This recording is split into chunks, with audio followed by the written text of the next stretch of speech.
नमस्कार मित्रांनो, आज एका वेगळ्या कारणाने आम्ही तुम्हाला भेटतोय. माझ्यासोबत आहे खरं तर सगळ्या सोलापूरकरांना नाही, महाराष्ट्रीयन माणसांना सुद्धा परिचित असणारे एक व्यक्तिमत्व, ज्यांनी सोलापूर सोबत महाराष्ट्राचं नाव उंचावलेलं आहे.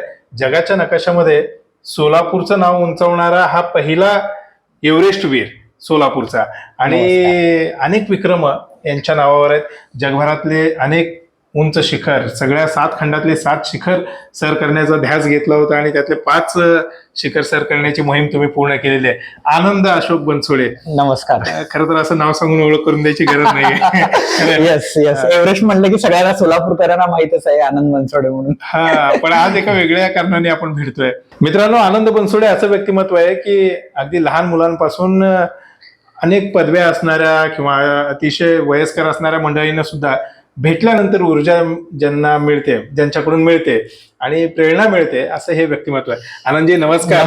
नमस्कार. आणि आज भेटीचं कारण म्हणजे मी जो नवा व्यवसाय करतोय आता सध्या, आयुर्विमाच्या क्षेत्रात मी काम करतोय, LICच्या पॉलिसीज लोकांना देतोय. तर आनंद बनसोडे सारख्या विक्रमवीराची पॉलिसी माझ्याकडे झाली याचा मला आनंद वाटतोय. आनंदजी, ही फाईल मी तुम्हाला सुपूर्द करतोय. आपण ज्या 2 पॉलिसीज आमच्याकडे उतरवलेल्या आहेत, धुत्तरगावकर विमा सेवा केंद्राकडून मी तुमचे आभार व्यक्त करतो. थँक्यू. आणि थोडस आपल्या बाकीच्या मित्रांना सुद्धा आयुर्विम्याचं महत्व तुम्ही सांगावं असं मला वाटतं. खर तर मलाच खूप लेट कळालं महत्व याचं, पण मला असं वाटतं की आयुष्यात 2 गोष्टी, कोणतीही इन्व्हेस्टमेंट किंवा कोणतंही तुम्ही घर घेणं असेल किंवा कपडे घेणं असेल किंवा काही कुठल्याही जगातली कुठलीही इन्व्हेस्टमेंट घेण्याच्या आधी 2 पॉलिसी तुमच्याकडे असणं खूप जास्त महत्वाचं आहे. एक म्हणजे लाईफ इन्शुरन्स पॉलिसी जी आहे आणि दुसरी म्हणजे हेल्थ पॉलिसी. कारण माझं लाईफ तसं खूप ऍडव्हेंचरस आहे, मी इकडे तिकडे जगभरात भटकंती करत असतो. पण आता जग इतकं काही बदलत चाललेलं आहे, लाईफस्टाईल इतकी बदलत चाललेली आहे की ऍडव्हेंचर प्रत्येकाच्या घरापर्यंत आलेला आहे.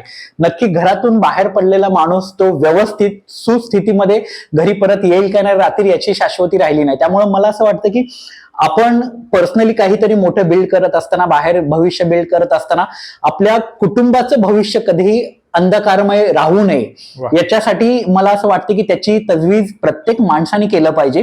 आणि फक्त पॉलिसीच नाही, मला असं वाटतं की आपल्या फॅमिलीला आपण त्या पद्धतीने बिल्ड केलं पाहिजे. कारण असे बरेचसे एक्झाम्पल मी बघितले की पुरुषाचे पॉलिसीज असतात बरेचसे आणि फॅमिलीला त्याचं काहीच नॉलेज नसतं. त्यावेळेला धुत्तरगावकर विमा सल्लागार सारखे महत्वाचे लोक असतात त्या ठिकाणी, म्हणून त्या फॅमिलीला त्यांच्या पश्चात बरेचसे हेल्प करतात. तर मला असं वाटतं की पॉलिसी प्रत्येकाने उतरवलीच पाहिजे. त्यापेक्षा जास्त घरातल्या तुमच्या पत्नीला, आईला, मुलांना त्या पद्धतीने बिल्ड केलं पाहिजे, जेणेकरून त्यांनाही त्याच्यातलं नॉलेज पाहिजे, त्यांनाही इन्व्हेस्टमेंट असेल किंवा त्यांनाही त्या पॉलिसीचं नॉलेज पाहिजे. त्यामुळे मला असं वाटतं की ही खूप जरी छोटीशी गोष्ट असली, आज आपण बऱ्याचशा समाजामध्ये असं आहे की पॉलिसीवाला कोणी दिसलं की पळून जातात. पण मला असं वाटतं की पॉलिसी हा एकमेव असा बिझनेस आहे किंवा जो पॉलिसी एजंट असतो तो असा एकमेव असं एक क्षेत्र आहे किंवा एकमेव असं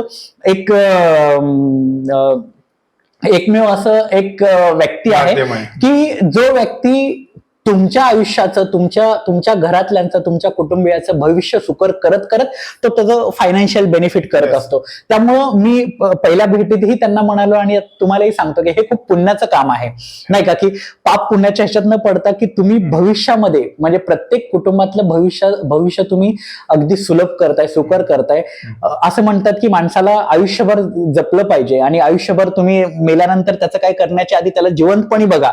पण जिवंतपणी जे सॅटिस्फॅक्शन आहे, जिवंतपणी जे काही तुम्ही फिलिंग देता की यस मी माझ्या कुटुंबाचं भविष्य सुकर केलेलं आहे, ते खूप जास्त मोठं आहे. आणि मेल्यानंतरही तुम्ही त्याच्यासाठी काहीतरी करताय त्या व्यक्तीसाठी, ते खूपच जास्त आहे. आणि ते निगेटिव्हिटीकडे न जाता 20 वर्षाच्या पॉलिसीज मी स्वतः घेतलेल्या आहेत आणि 20 वर्षानंतर त्याची बेनिफिट घेण्यासाठी मी त्या ठिकाणी असेल, हा कॉन्फिडन्स प्रत्येक कुटुंबामध्ये, प्रत्येक व्यक्तीमध्ये असणं खूप जास्त महत्वाचं आहे. आणि मला असं वाटतं की गोष्ट तुम्ही त्यात एक सांगितली की जग घडवत असताना, म्हणजे आपलं स्वतःचं आयुष्य घडवत असताना कुटुंबात भविष्यात अंधकार नको, बरोबर, हा एक विचार महत्वाचा आहे. आणि आता सध्या LICच्या अनेक पॉलिसीज अशा आहेत मित्रांनो की ज्याच्याकडे गुंतवणूक म्हणून सुद्धा बघता येतं. आनंदजी, खरं तर स्वतःहून तुम्ही मला अप्रोच झालात आणि पॉलिसी उतरवायची हे सांगितलं, पण बऱ्याच जणांच्या बाबतीत असं बघायला मिळतं की मला पॉलिसी उतरवायची आहे, सुरू करायचंय, पण आता नाही, अजून मी तेवढं कमवत नाही असं म्हणतात.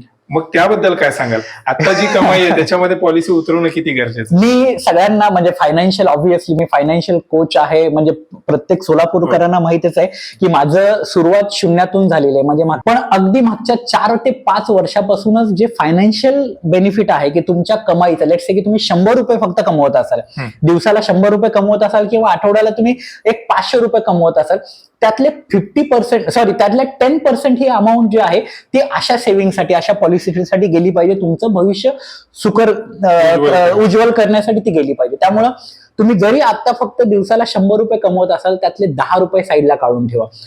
तुम्हाला जर आयुष्यात फायनान्शियली फ्री बनायचं असेल तर माझं स्वतःच आहे की पैसे सेव्ह केल्याशिवाय आणि तुमचं लाईफस्टाईल लोअर केल्याशिवाय त्यातलं कुठलंही जगातली गोष्ट आहे की जी तुम्हाला चांगलं फायनान्शियल किंवा कम्फर्टेबल लाईफ देऊ शकते.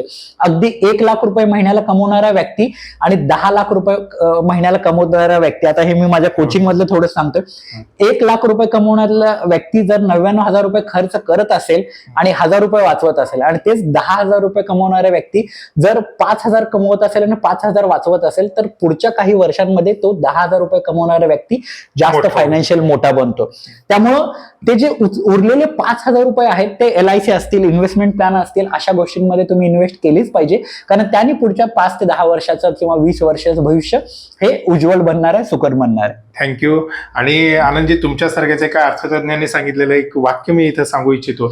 त्या अर्थतज्ञाने असं म्हटलं की आपली बचत म्हणजे नेमकी काय असते, ठेवायला हरकत नाही. तर जे आपण कमवतो त्याच्यातून खर्च वजा गेल्यानंतर राहिलेली रक्कम म्हणजे आपली बचत असं समजू नका.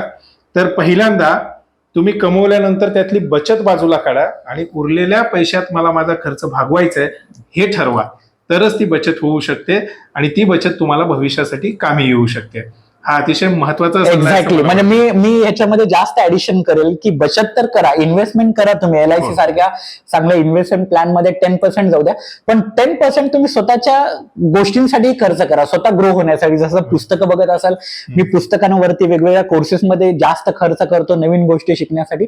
तर मला असं वाटतं की कितीही कमवा, जरी 100 रुपये तुम्ही कमवले तर 20 रुपये हे साईडला काढून ठेवा आणि ते धुतरगावकर विमा केंद्रासारख्या म्हणजे ह्यांच्यासारख्या चांगल्या व्यक्तीकडून सजेशन घ्या आणि नक्कीच तुमचं भविष्य सुकर होईल चांगलं.